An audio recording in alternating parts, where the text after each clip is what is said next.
కడప జిల్లాలోని ప్రముఖ పర్యాటక కేంద్రమైన గండికోటను యునెస్కోలో చోటు కోసం సాధ్యాసాధ్యాలపై అధికారులు చర్చించారు.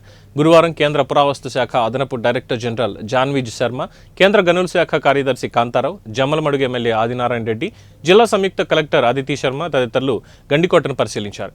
గండికోటలోని జుమ్మా మసీద్, ధాన్యాగారం, పెన్నాలోయ తదితర ప్రాంతాలను పరిశీలించారు. గండికోట వంటి ప్రదేశం ప్రపంచ వారసత్వ కట్టడంగా యునెస్కో వారు గుర్తించాలి అంటే ఎలాంటి అర్హతలు కావాలో అధికారులు చర్చించారు.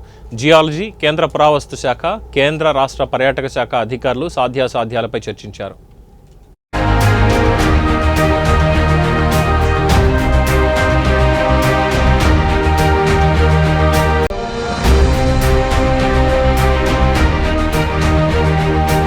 జియాలజికల్ డిపార్ట్మెంట్ నుంచి వీళ్ళందరూ వచ్చారు. ప్లస్ మన గవర్నమెంట్ ఆఫ్ ఇండియా నుంచి టూరిజం డిపార్ట్మెంట్, వీళ్ళందరి యొక్క మా అందరి ఆలోచన దీన్ని యునెస్కోలో కలపాలా. గండికోట దీనికి ఏమేమి అవసరము అన్ని చర్చ కూడా జరిగింది. కొన్ని లిస్టు సార్ట్అవుట్ చేసి ఇస్తూ ఉంటారు, అంటే ఏం కావాలా ఇంకా ఇవన్నీ చేస్తే అని. అందులో లోపల గండికోటలో మీరందరూ చూసేది 160 ఇళ్ళు ఉన్నాయి.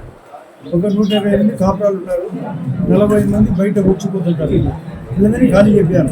అయితే గౌరవప్రదంగా పాపాలు వాళ్ళకి కావాల్సినట్టు మేము గవర్నమెంట్ టూరిజం ఇస్తుందా, P4 ఇస్తాము, ఏపీ గవర్నమెంట్ ఇస్తుందా, సెంట్రల్ ఇస్తారు, మేమందరం ఒకటే. దీనికి ఇచ్చేదానికి మేము సులభత కూడా నా మధ్యగా చెప్పడం జరిగింది.